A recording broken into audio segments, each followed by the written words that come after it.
Dr. Sarah Mitchell had always believed that her dedication to medicine would be enough to secure her place in the world of healthcare. At 34, she had already made significant contributions to emergency medicine, pioneering new trauma protocols that had saved countless lives across multiple hospitals.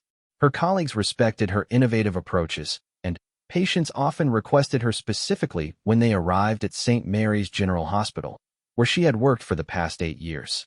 However, the healthcare industry was changing rapidly, and hospital administrators were increasingly focused on profit margins rather than patient care. Dr. Mitchell found herself at odds with the new hospital director, Marcus Webb, who had been brought in 6 months earlier with a mandate to cut costs and increase revenue. Webb came from a corporate background, having never worked directly in patient care, and he viewed the hospital more as a business than a place of healing. The tension between Sarah and Webb had been building for weeks. She consistently advocated for additional staffing in the emergency department, arguing that patient safety was being compromised by the skeleton crews Webb insisted on maintaining. She had presented detailed reports showing increased wait times, higher readmission rates, and growing complaints from both patients and medical staff. Webb dismissed her concerns, telling her that she needed to focus on efficiency rather than idealistic notions about healthcare. The breaking point came on a particularly busy Thursday morning in November. The emergency department was overwhelmed with patients, including several critical cases that required immediate attention. Sarah had been working for 14 hours straight, having covered for a colleague who had called in sick. The stress was evident on her face as she moved between examining rooms, trying to provide quality care despite being severely understaffed. Around 10 in the morning, a 7-year-old boy named Tommy Rodriguez was brought in by his frantic mother. The child had been playing in the school playground when he fell from the monkey bars, landing hard on his left arm. His mother, Maria Rodriguez, spoke limited English, but her distress was universal as she held her crying son. Sarah immediately took charge of the situation, quickly assessing Tommy's condition and determining that he had suffered a compound fracture of his radius and ulna. The injury required immediate surgical intervention, but the orthopedic surgeon on call was already in surgery with another critical case. Sarah knew that delaying treatment could result in permanent damage to the boy's arm, potentially affecting his ability to use his hand normally for the rest of his life. She made the decision to prep Tommy for emergency surgery herself, having performed similar procedures during her residency and maintaining her surgical credentials. As Sarah was explaining the situation to Mrs. Rodriguez through the hospital's Spanish interpreter, Webb appeared in the emergency department. He had been conducting one of his regular efficiency rounds, timing how long each patient interaction took, and looking for ways to reduce what he considered unnecessary expenditures. When he saw Sarah preparing for surgery, he immediately intervened. Webb pulled Sarah aside, speaking in hushed but stern tones. He informed her that performing the surgery herself would cost the hospital money, as they would have to pay her overtime rates plus surgical fees, when they could simply transfer the patient to the county hospital where the surgery would be performed at no cost to St. Mary's. Sarah was appalled by the suggestion, explaining that the transfer would take at least an hour, and any delay in treatment could result in permanent disability for the child. The argument escalated quickly, with Sarah passionately defending her decision to provide immediate care, while Webb focused solely on the financial implications. Other staff members in the emergency department began to notice the heated discussion, creating an uncomfortable atmosphere in an already stressful environment. Webb, feeling that his authority was being challenged in front of the staff, made an ultimatum that would change Sarah's life forever. He told Sarah that if she proceeded with the surgery against his direct orders, she would be terminated immediately. He accused her of being insubordinate and claimed that she was putting the hospital's financial stability at risk with her reckless spending decisions. Sarah looked at Tommy, who was in obvious pain despite the medication they had administered, and then at his mother, whose eyes pleaded for someone to help her child. Without hesitation, Sarah told Webb that she would not abandon a patient who needed immediate care, regardless of the financial consequences. She explained that she had taken an oath to do no harm, and that allowing a child to suffer permanent injury for financial reasons was a violation of everything she believed in as a physician.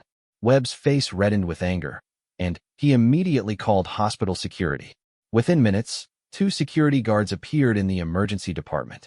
The other medical staff watched in shock as Webb ordered them to escort Dr. Mitchell from the premises.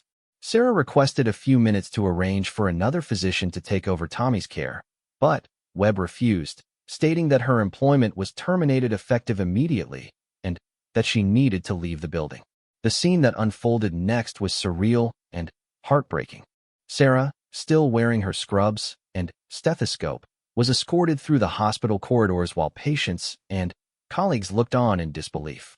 Nurses who had worked with her for years whispered among themselves, unable to understand how someone who had dedicated her life to helping others could be treated so callously. As Sarah reached the hospital's main entrance, she turned back to look at the building where she had spent so many years serving the community. The weight of what had just happened began to sink in. She had lost not just her job, but her identity as a physician at St. Mary's. The patients she had been treating would wonder what happened to their doctor, and she worried about Tommy Rodriguez and whether he would receive the timely care he desperately needed. Walking to her car in the parking lot, Sarah felt a mixture of anger, sadness, and uncertainty about her future. She had always believed that doing the right thing would be rewarded, but the harsh reality of modern healthcare had shown her otherwise. As she sat in her car, taking a moment to process what had happened, she had no idea that her life was about to take an extraordinary turn that would validate every principle she had fought to defend. The November wind whipped through the hospital parking lot as Sarah started her car, the engine struggling against the cold. She thought about calling her husband, David, who worked as a high school teacher across town. But she wasn't sure how to explain what had just happened. How do you tell someone that you've been fired for trying to save a child's arm? As she drove away from St. Mary's General Hospital, Sarah couldn't help but glance in her rearview mirror at the building that had been such a significant part of her life. She had no way of knowing that in just a few minutes, the empty helipad on the hospital's roof would become the center of an incredible story that would change not just her life, but the lives of everyone at St. Mary's. The irony of her situation wasn't lost on her as she navigated through the midday traffic. Here she was, a highly skilled emergency physician with years of experience and an impeccable record, suddenly unemployed because she had tried to put patient care before profit margins. The healthcare system she had devoted her career to serving had essentially told her that her values were incompatible with modern medical practice. Unknown to Sarah, several significant events were already in motion that would soon intersect with her story in ways she could never have imagined. Her reputation in the medical community extended far beyond the walls of St. Mary's General Hospital, and her expertise had not gone unnoticed by people in very high places who valued competence and integrity above all else. 20 minutes after Sarah's forced departure from St. Mary's General Hospital, the emergency department was in chaos. Tommy Rodriguez's condition had worsened, and the orthopedic surgeon was still unavailable. The boy's pain had intensified, and Mrs. Rodriguez was becoming increasingly distressed as she watched her son suffer while the medical staff struggled to find an immediate solution. Dr. James Patterson, the attending physician who had been assigned to take over Tommy's case, was competent but lacked Sarah's specialized experience with pediatric orthopedic emergencies. He found himself in the uncomfortable position of having to explain to Mrs. Rodriguez why the surgery that Dr. Mitchell had been prepared to perform was no longer an option. The language barrier only made the situation more difficult, and the interpreter was struggling to convey the complex medical and bureaucratic reasons for the delay. Webb remained in the emergency department, monitoring the situation with growing unease. While he had been confident in his decision to terminate Sarah, the reality of the consequences was beginning to become apparent. The nursing staff was clearly upset about what had happened, and their morale had plummeted visibly. Several nurses had approached Dr. Patterson privately, expressing their concerns about the precedent that Webb's actions had set for patient care at the hospital. Meanwhile, word of Sarah's termination was spreading throughout the hospital like wildfire. Dr. Elizabeth Hartman, the chief of internal medicine and one of Sarah's closest colleagues, was horrified when she heard what had happened. Dr. Hartman had worked with Sarah on numerous cases and had always admired her dedication to patient care and her clinical expertise. She immediately went to Webb's office to demand an explanation. The conversation between Dr. Hartman and Webb was intense and heated. Dr. Hartman argued that Sarah was one of the hospital's most valuable physicians, and that terminating her for advocating for patient care sent a dangerous message to the entire medical staff. She pointed out that Sarah's departure would likely result in other physicians questioning their job security if they prioritized patient needs over financial considerations. Webb defended his decision by citing the hospital's financial constraints and the need for all employees to follow administrative directives without question. He accused Dr. Hartman of being overly emotional and reminded her that hospitals were businesses that needed to remain profitable to continue serving the community. Dr. Hartman left the meeting feeling frustrated and concerned about the direction the hospital was taking under Webb's leadership.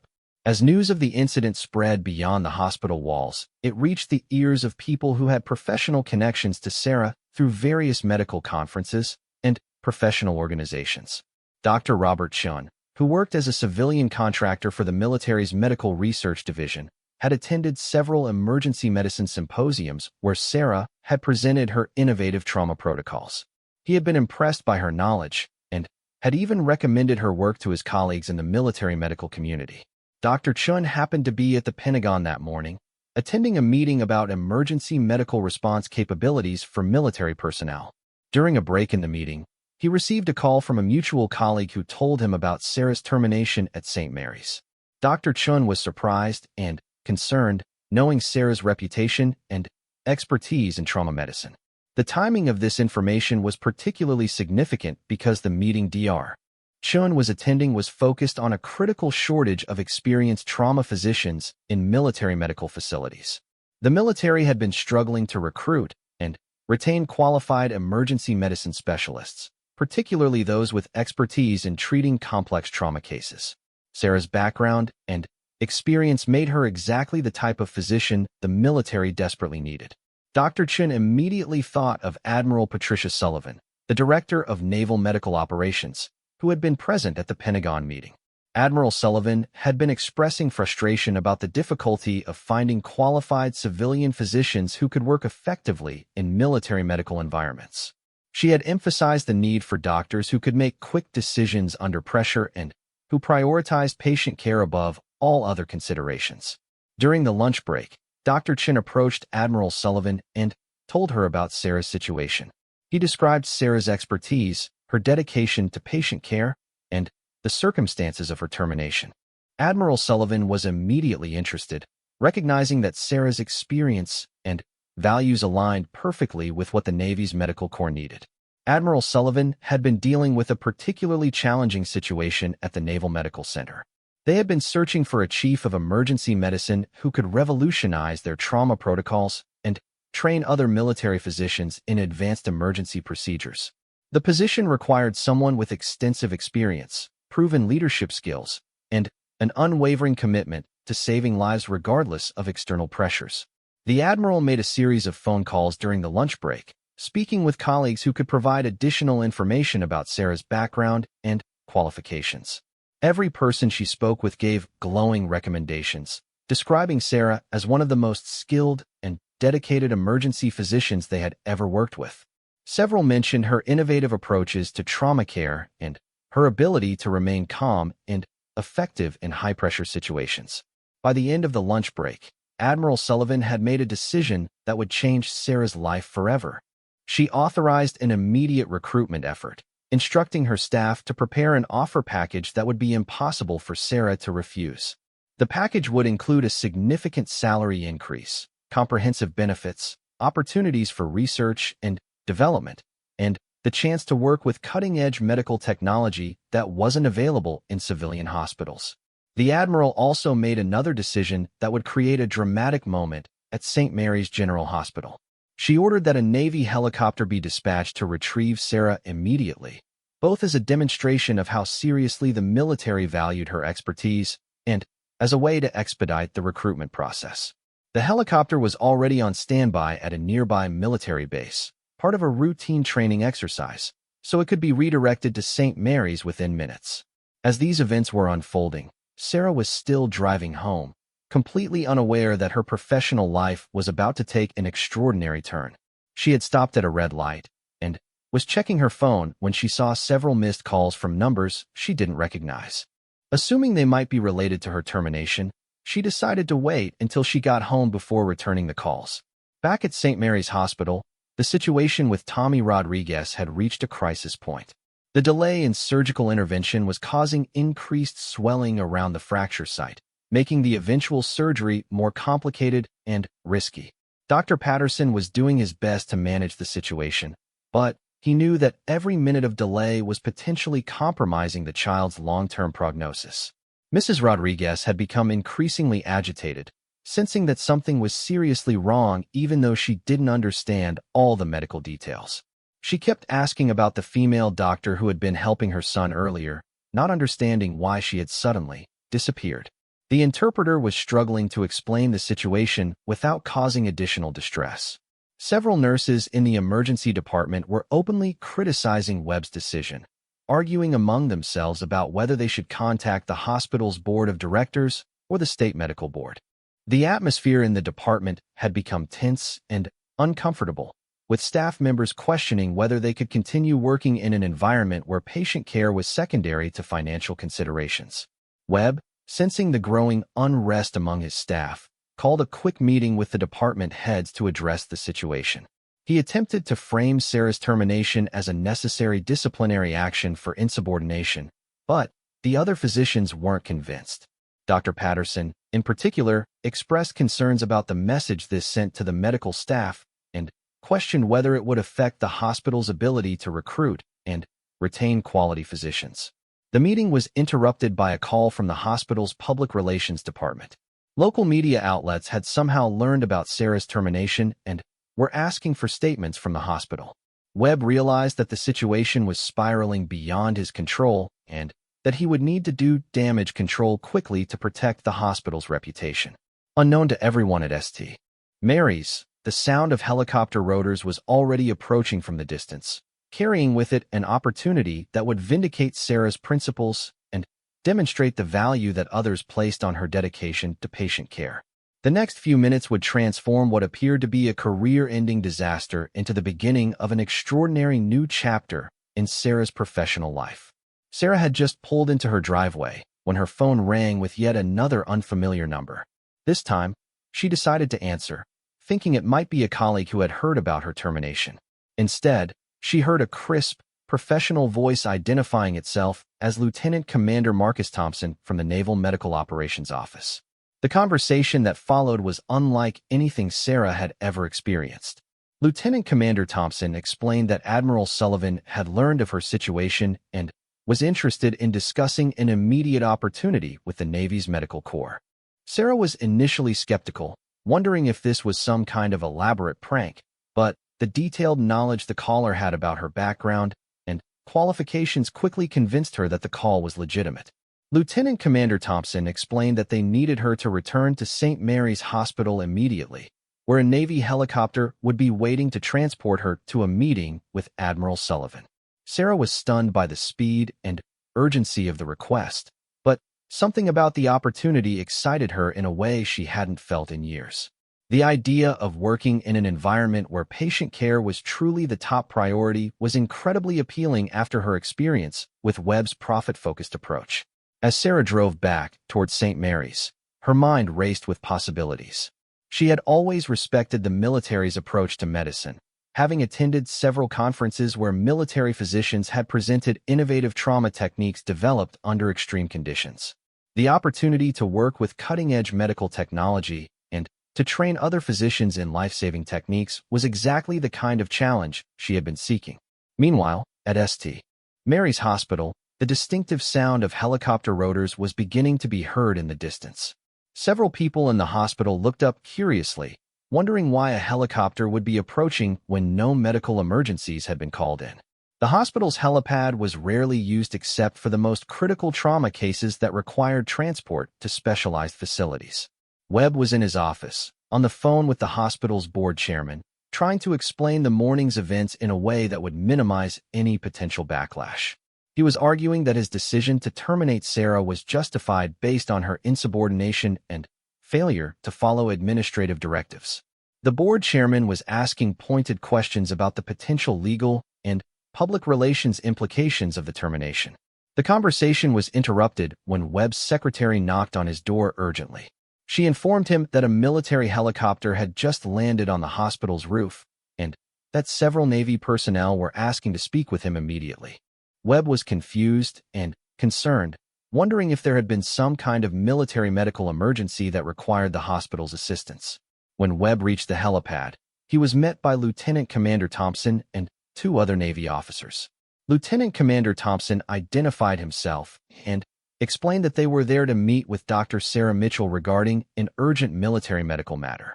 Webb's confusion turned to alarm when he realized that the Navy's interest in Sarah was directly related to her recent termination. Webb attempted to explain that Sarah was no longer employed by the hospital and was not available, but Lieutenant Commander Thompson informed him that they had already contacted Dr. Mitchell directly and that she was en route to the hospital. The Navy officers made it clear that they were not seeking Webb's permission or cooperation, but were simply informing him as a courtesy. The scene on the hospital roof was surreal. Hospital staff members who had access to the upper floors were gathering at windows to watch the unusual activity.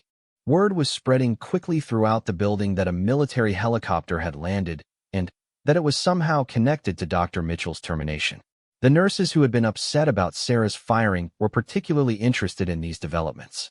Dr. Hartman, who had been following the situation closely, made her way to the roof area to see what was happening.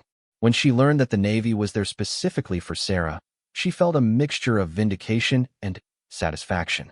She had always known that Sarah's talents were exceptional, and the military's immediate interest in her seemed to confirm that Webb had made a serious error in judgment. As Sarah's car pulled into the hospital parking lot, she could see the Navy helicopter on the roof and several people gathered around it. The reality of the situation began to sink in as she walked toward the hospital entrance. Just a few hours earlier, she had been escorted out of this same building in humiliation, and now she was returning as a sought-after candidate for a prestigious military medical position. The elevator ride to the roof felt like the longest few minutes of Sarah's life. She was excited about the opportunity, but also nervous about what lay ahead. She had never seriously considered a military medical career, but the events of the morning had made her realize that she needed to work in an environment where her values and priorities would be respected and supported. When the elevator doors opened on the roof level, Sarah was greeted by Lieutenant Commander Thompson, who immediately put her at ease with his professional but friendly demeanor. He introduced her to the other Navy personnel and briefly explained the opportunity that Admiral Sullivan wanted to discuss with her. The urgency and respect with which she was being treated was a stark contrast to her experience with Webb just hours earlier. Webb watched from a distance as Sarah spoke with the Navy officers, his face showing a mixture of confusion and growing concern. He was beginning to realize that his decision to terminate Sarah might have consequences he hadn't anticipated. If word got out that a physician he had fired was immediately recruited by the military for a high-level position, it would raise serious questions about his judgment and leadership. The conversation on the rooftop was brief but significant. Lieutenant Commander Thompson explained that Admiral Sullivan had reviewed Sarah's credentials and was prepared to offer her a position as Chief of Emergency Medicine at the Naval Medical Center, along with opportunities for research and development that weren't available in civilian hospitals. The salary and benefits package would be substantially better than what she had been earning at St. Mary's, and she would have access to advanced medical technology and training programs. Sarah asked thoughtful questions about the responsibilities and expectations of the position, demonstrating the same careful consideration she applied to her patient care decisions. Lieutenant Commander Thompson was impressed by her questions and her obvious dedication to maintaining high medical standards regardless of the setting. As they prepared to board the helicopter, several hospital employees who had gathered to watch the proceedings realized they were witnessing something extraordinary. The woman who had been fired that morning for advocating too strongly for patient care was now being recruited by the Navy for a prestigious position. The irony was not lost on anyone who understood the situation. Dr. Patterson, who was still struggling with Tommy Rodriguez's case in the emergency department, looked up at the roof and shook his head in amazement. He knew that if Sarah had been allowed to perform the surgery that morning, the boy would already be on his way to recovery instead of facing increasingly complicated treatment options. The sound of the helicopter starting up drew attention from throughout the hospital and the surrounding neighborhood. People came out of the building to watch as the Navy helicopter prepared for departure. For many of the hospital staff members, this moment represented a validation of everything they believed about Sarah's character and abilities. As the helicopter lifted off from St. Mary's roof, Sarah looked down at the hospital where she had spent so many years of her career. The building looked different from above, smaller somehow, and she realized that this perspective change might be symbolic of the new direction her life was taking.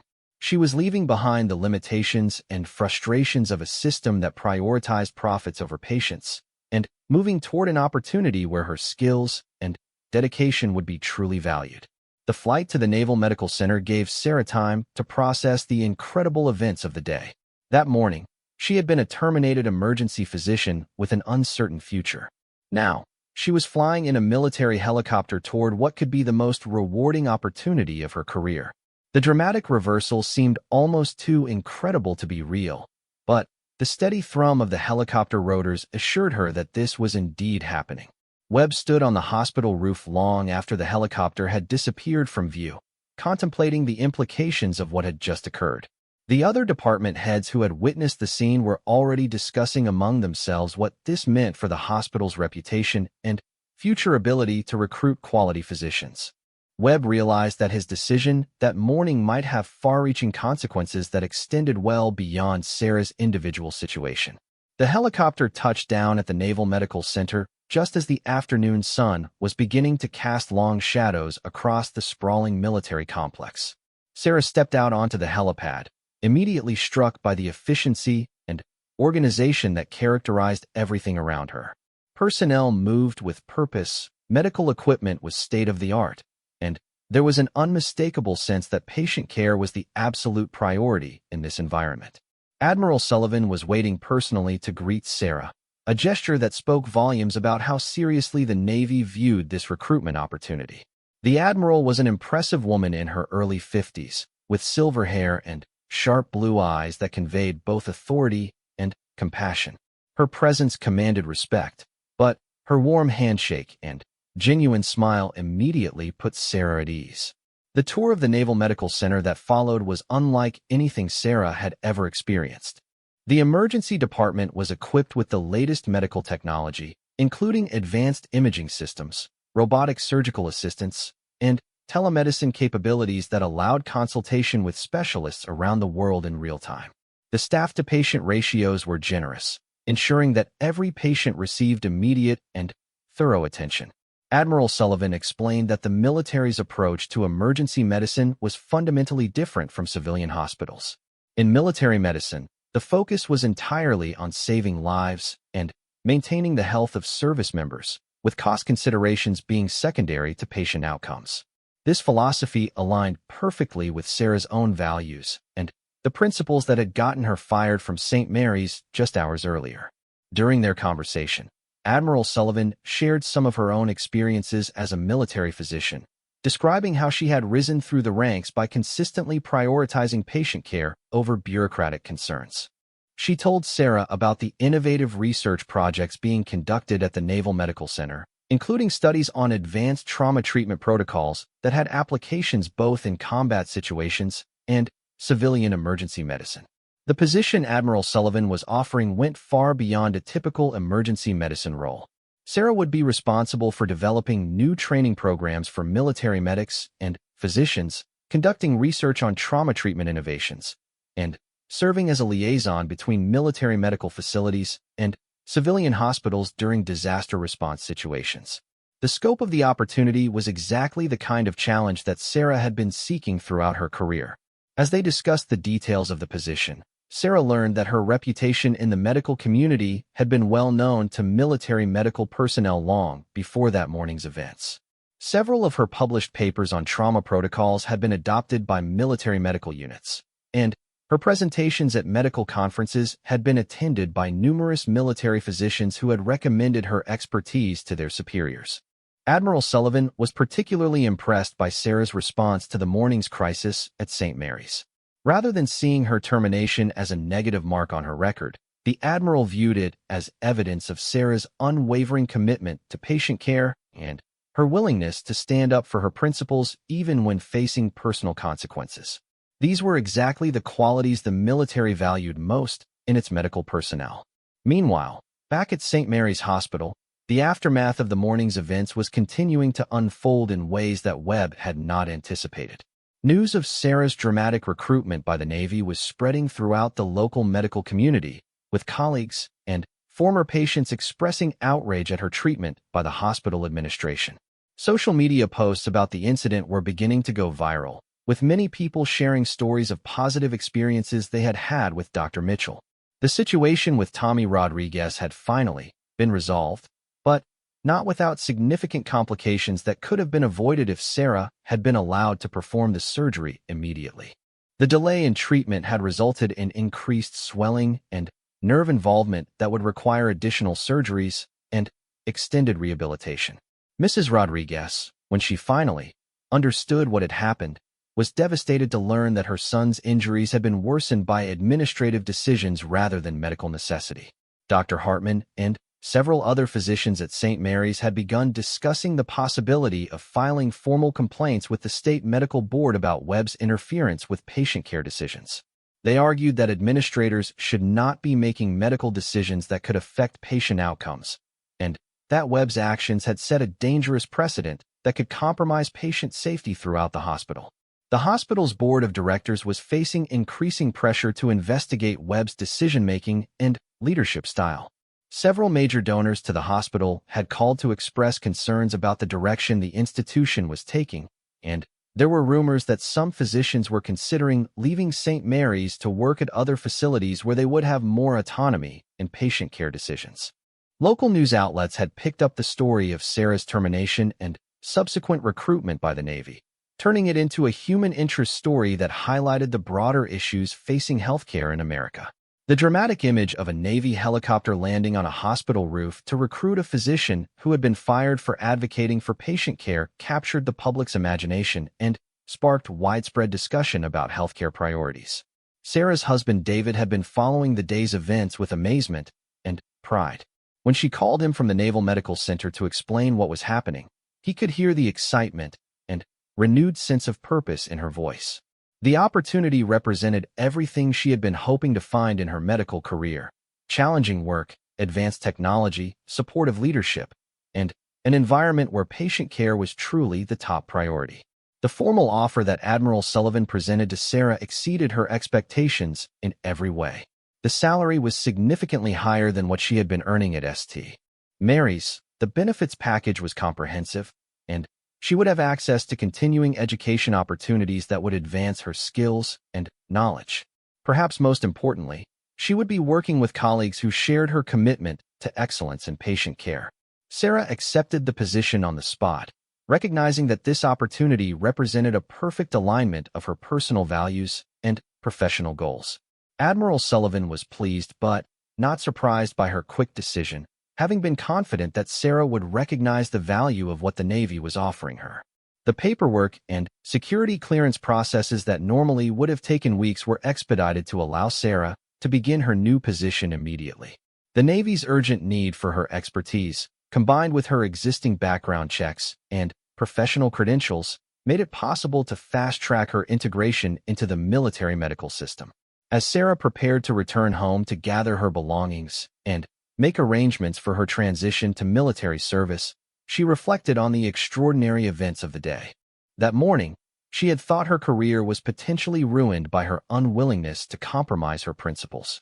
Now, she was beginning an exciting new chapter that would allow her to use her skills and knowledge in ways she had never imagined.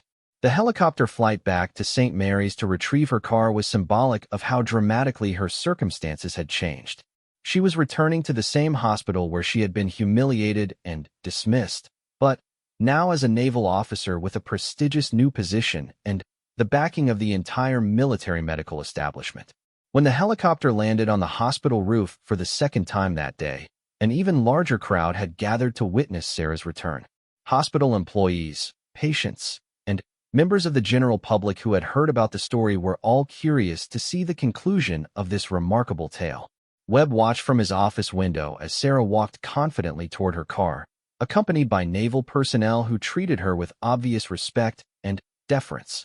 He was beginning to understand that his decision that morning had not only cost the hospital one of its best physicians, but had also created a public relations nightmare that would have lasting implications for St. Mary's reputation.